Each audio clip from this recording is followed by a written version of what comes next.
New জার্সির বিস্তৃত pine ব্যারেন্সের গভীরে প্রায় ৩০০ বছর ধরে একটি কিংবদন্তি এই অরণ্যকে ভয়াবহ রহস্যে ঢেকে রেখেছে। সবকিছু শুরু ১৭০০ সালের দিকে মাদার লিডস নামের এক নারীকে ঘিরে। দ্বাদশ সন্তানের মা হয়ে তিনি যখন ত্রয়োদশ সন্তানের জন্ম দিতে যাচ্ছিলেন, তখন ক্লান্ত ও হতাশ হয়ে তিনি সেই অনাগত শিশুকে অভিশাপ দেন। কথিত আছে, শিশুটি জন্ম নেওয়ার সঙ্গে সঙ্গেই এক ভয়ঙ্কর দানবে রূপান্তরিত হয়।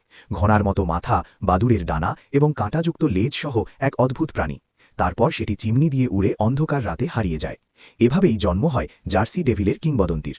শতাব্দীর পর শতাব্দী ধরে আতঙ্কিত স্থানীয় বাসিন্দা ও দর্শনার্থীরা অসংখ্যবার এই ডানাওয়ালা চিৎকাররত ভয়ঙ্কর প্রাণীটিকে কুয়াশাচ্ছন্ন জলাভূমিতে ঘুরে বেড়াতে দেখার দাবি করেছেন। ঔপনিবেশিক যুগের কুসংস্কারে শিকড় গেড়ে থাকা জার্সি ডেভিলের এই কাহিনী আজ আমেরিকান লোককাহিনীর এক গুরুত্বপূর্ণ অংশ হয়ে উঠেছে। এর ভয়ঙ্কর প্রভাব এখনও হরর গল্প ও ক্যাম্পফায়ারের ভৌতিক আড্ডায় অনুভূত হয়। আপনার কি মনে হয়, এটা কি শুধু একটি কিংবদন্তি, নাকি সত্যি অন্ধকারে কিছু লুকিয়ে আছে?